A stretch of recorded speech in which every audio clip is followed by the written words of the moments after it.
আগের দিন আমি বাড়িতে কিভাবে পনির বানাই সেটা আপনাদের সাথে শেয়ার করেছি। সেই পনির দিয়ে আজকে একটা নিরামিষ রেসিপি তৈরি করব। আর পুজো এখন এসে গেছে, এই পুজোর সময় কিন্তু ষষ্ঠী বা অষ্টমীতে অনেক বাড়িতে নিরামিষ খাওয়া হয়। আর নিরামিষে সাধারণত আমরা পনিরটাই বেশি পছন্দ করি। এই পনিরের রেসিপিটা আপনারা বানাতে পারেন। তার জন্য দু রকমের পেস্ট রেডি করব। একটা আদা, লাল কাঁচা লঙ্কা আর টমেটো দিয়ে পেস্ট করছি, আর একটা পোস্ত আর কাজু দেখুন একটু শুকনো অবস্থায় ঘুরিয়ে নিয়েছি। এবার এর মধ্যে দিয়ে দিচ্ছি দই। এখানে 1 চামচ মতো আমি এখানে দই ব্যবহার করলাম। এটার একটা পেস্ট রেডি করব। প্যানে দেখুন বেশ কিছুটা সর্ষের তেল গরম করে নিয়েছি। এবার পনিরের টুকরোগুলো হালকা করে ভেজে নেব। আপনারা সাদা তেলেও রান্নাটা করতে পারেন বা তেল ঘি মিশিয়েও রান্নাটা করতে পারেন। পনিরটা খুব বেশি ভাজার দরকার নেই, হালকা লালচে রং ধরা পর্যন্ত ভেজে নিচ্ছি। দেখুন পনির ভাজা হয়ে গেছে। এবার এই ভেজে নেওয়া পনিরগুলো তুলে নেব একটা পাত্রে। আপনারা চাইলে পনিরটা তুলে একটু উষ্ণ গরম জলের মধ্যে নুন দিয়ে সেই জলে ভিজিয়ে রাখতে পারেন। ওই তেলের মধ্যেই গোটা গরম মশলা একটু থেতো করে নিয়ে ফোড়নে দিলাম, দিয়ে দিচ্ছি একটু হিং, একটু ভেজে নিলাম। সুন্দর গন্ধ বেরোতে শুরু করেছে। এবার আমি এর মধ্যে টমেটোর পেস্টটা দিয়ে দিলাম।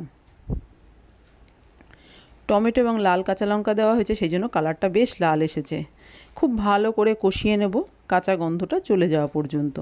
দেখুন খুব ভালো করে কষিয়ে নিয়েছি। এবারের মধ্যে দিয়ে দিলাম হলুদ, কাশ্মীরি লাল লঙ্কার গুঁড়ো আর নুন আর চিনি।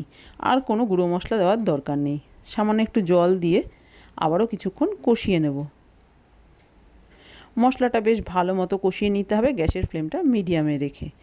দেখুন মশলা খুব ভালো করে কষানো হয়ে গেছে, দেখেই বুঝতে পারছেন। এবার এর মধ্যে পোস্তর পেস্টটা দিয়ে দিলাম। আবারও কিছুক্ষণ নেড়েচেড়ে একটু কষিয়ে নেব।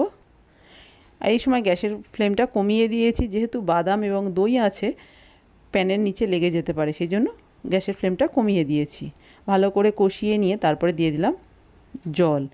যতটা আপনি গ্রেভি রাখতে চান সেটা বুঝেই জল দেবেন। আর আমি একটু গরম জল এখানে ব্যবহার করেছি।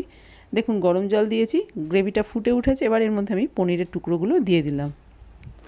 খুব চটপট রান্নাটা হয়ে যাবে। পুজোর দিনে খুব বেশিক্ষণ রান্নাঘরে থাকতে ভালো লাগবে না, তাই এরকম রান্না করে নিতে পারেন। কিছুক্ষণ ঢাকা দিয়ে রান্না করে নিয়েছি। ঢাকনাটা খুলে দেখে নিচ্ছি নুন মিষ্টি একদম ঠিকঠাক আছে।